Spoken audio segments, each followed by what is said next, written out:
Hey everybody, welcome to Alliance War number 3 of Season 5.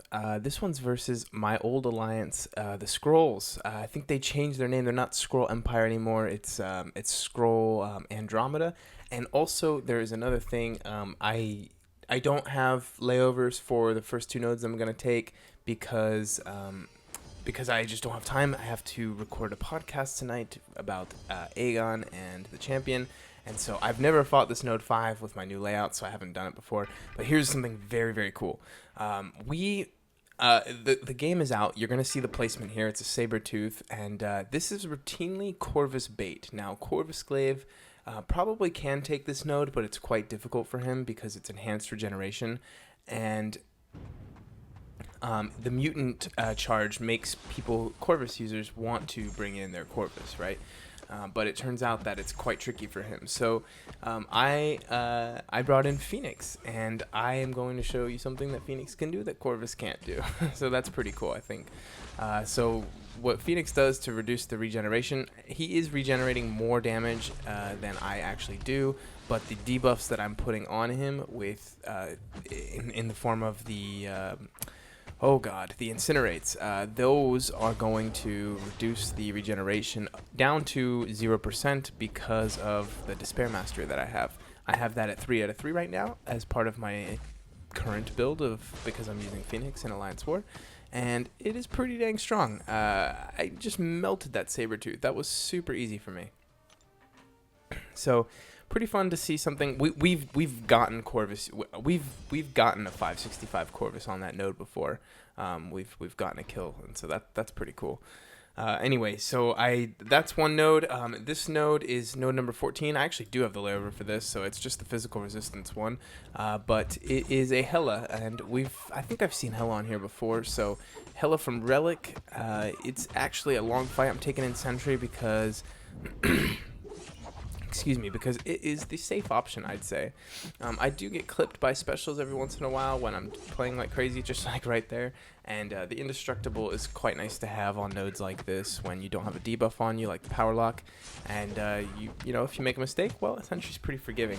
Now, speaking of Sentry and the podcast I'm going to record in just a few minutes after this, recording this war video,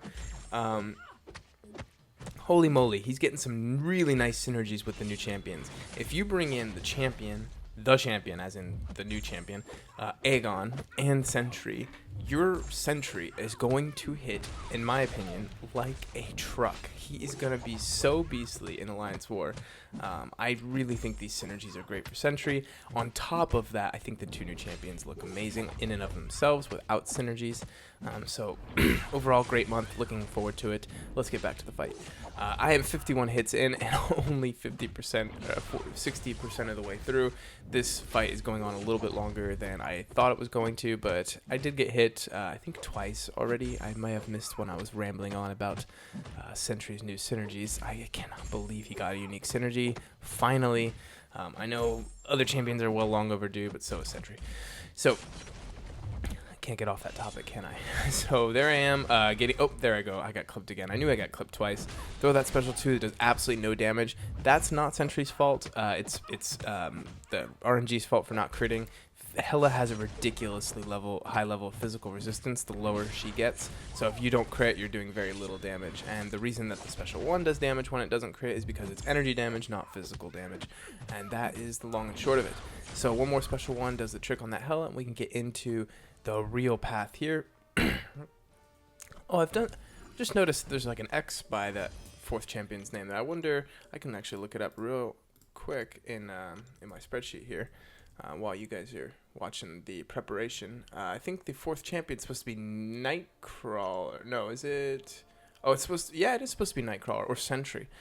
So that's, I don't know why there's an X there. But I do throw on a little boost because it's time to start the war. The actual part of the war. Now, what you saw before is usually like the first night I do that, and then this is the second day. I usually do this sometime mid-morning. Get that fight going. It only takes 10 minutes to do these fights. The 6-star skill champion I'm seeing, I didn't know who was going to be. I thought probably Thor Ragnarok, but it turns out that it's Karnak, which is I don't know. Absolutely no threat in any capacity on any node. There is no scenario where a Karnak is going to get a kill on me. Maybe back in the day, a 6-star Karnak could if I was using 4-star champions. Just because, if you slip up and you get tagged by a combo, this champion's powerful enough maybe to get you in one combo on a beefed up node.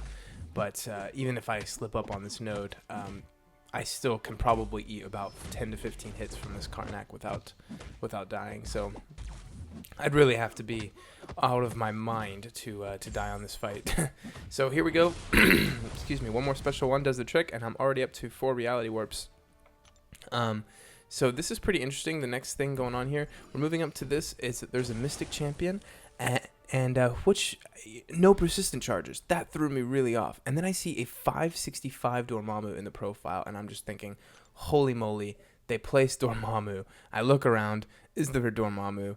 No, it's probably the Dormammu, right? I mean, who do I have that can take on this, Dormammu?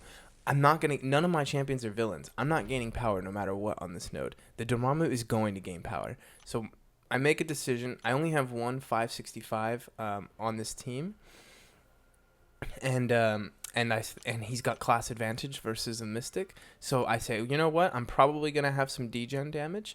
Let me throw on the health boost and make that just a little bit. What else can I put on here? I considered the science special boost, of course, but I'm not going to be gaining power because I'm not a villain. I throw on the invulnerability boost in case I need to eat an L3 or just any hits whatsoever. And we start. This is it. This is Dormammu. This is a 565 Sentry versus a 565 Dormammu. Sentry cut at the knees. There is absolutely no... I'm not going to gain any power. I'm not going to gain any specials. Sentry relies on special damage for a lot of his damage. So you're going to see how this goes. And it's pretty crazy. So I'm not trying to. I'm trying not to trigger any dexterity because I don't want to have to deal with the degen. Of course, it's pretty unavoidable. Eventually, you're going to be triggering the degen. But so far, I've been able to do it, and it's working. Sentry, go Sentry! I did trigger dexterity right there. I thought it was pretty interesting that the degen started before the dexterity expired. So I'm not really sure what that's all about. It doesn't really change anything. That's just the way it is. But I'm looking at my what do you call it, health versus his health, and I'm thinking, well, he's killing me faster than I'm killing him, so this is not good. So I really need to catch up. So I'm really focused right now on not triggering dexterity, blocking everything as possible, and then only dashing back when I know I'm not going to be able to not triggering a dexterity. So now it's a little bit closer. We're dead even, 25 to 24%. I can parry as much as I want on this node. There's no limber, and I'm doing it, guys. I'm doing it. I didn't get the heavy stance twice, so you can't say, oh, you got some free damage from the heavy. This is just a straight slugfest. This is one champion versus another champion, and Sentry does win. Class advantage for the win. Not even a female champion. Very proud of that fight. That took a lot of staying calm and under the pressure, I guess, and managed to pull it out. Now I knew this was going to be a Blade because I was in the Skrulls and we placed Blade on 44. A lot of alliances place Blade on 44. He's pretty good on 44, except I think, to be honest, Emma Frost does kind of take him for a ride. This turns out to be an extremely easy fight for me.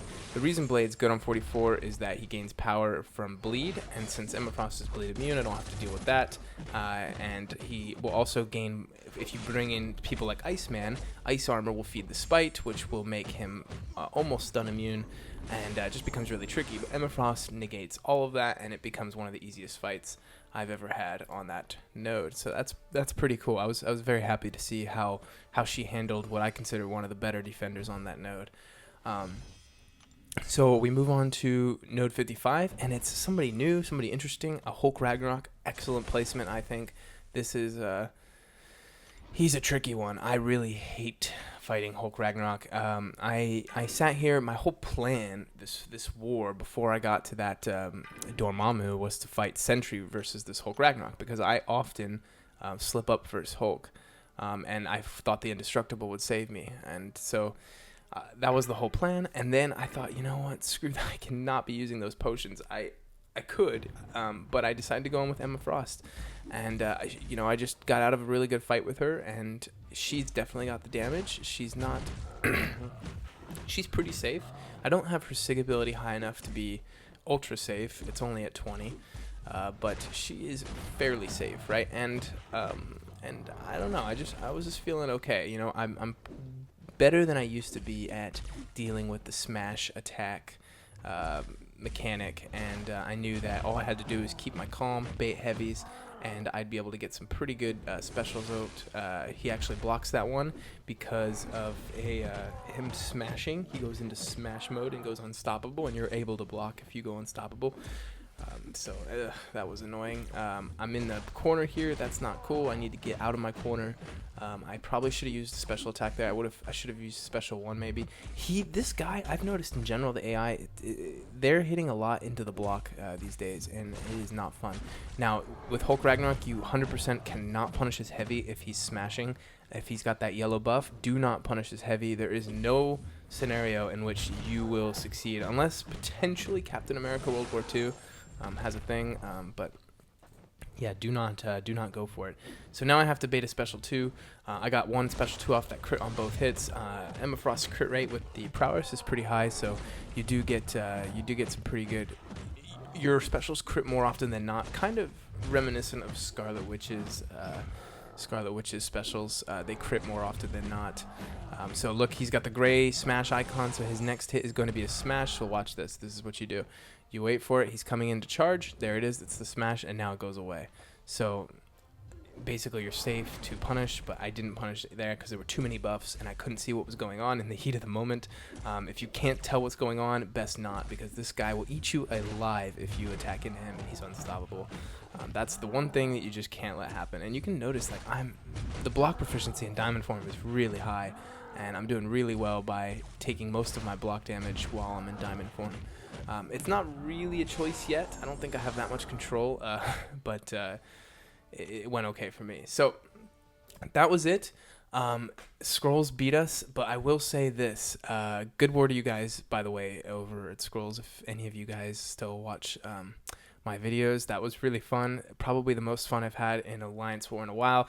And I wasn't even participating. I got done my section so early, and I was just watching, And so just to tell the sort of story that what happened is we were dead even in kills, starting at we each had 6 or 7 deaths, and that just slowly crept up, into I can't remember where we ended up. It was 15 or something, maybe a little higher than that. And we were just dead even the whole time. And it all came down to Killmonger on node 29 in one battle group. So we had a Killmonger still alive, and they had a Killmonger still alive. And we were all just watching, and it was just this game of chicken, because all the bosses were down. So if we left... and we were I think we were ahead at that point when all the bosses were down and there was only one Killmonger left on each side. We were ahead by, I think, 1 death. So if we just left everything as it is, we were fine, right?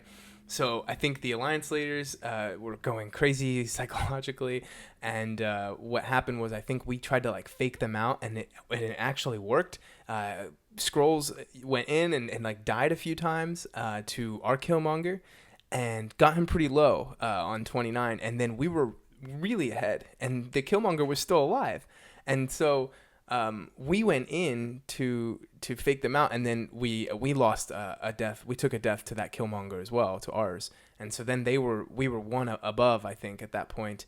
And what happened is that they sent backup, and they were able to kill the Killmonger, and we couldn't get ours down, no matter how hard we tried. We ran out of items. It was just tough. That's one of the hardest nodes on the map. So if you really want to win, limit your deaths on the other nodes, because you can never guarantee anything on node 29. That thing is just a monster. So good work to you guys. I think I probably got the way that happened a little wrong, but you guys get the idea. It was really close, and Skrulls beat us fair and square based on the toughest node in the game. So I thought that was just a really cool way to end it. Hopefully we see you guys again.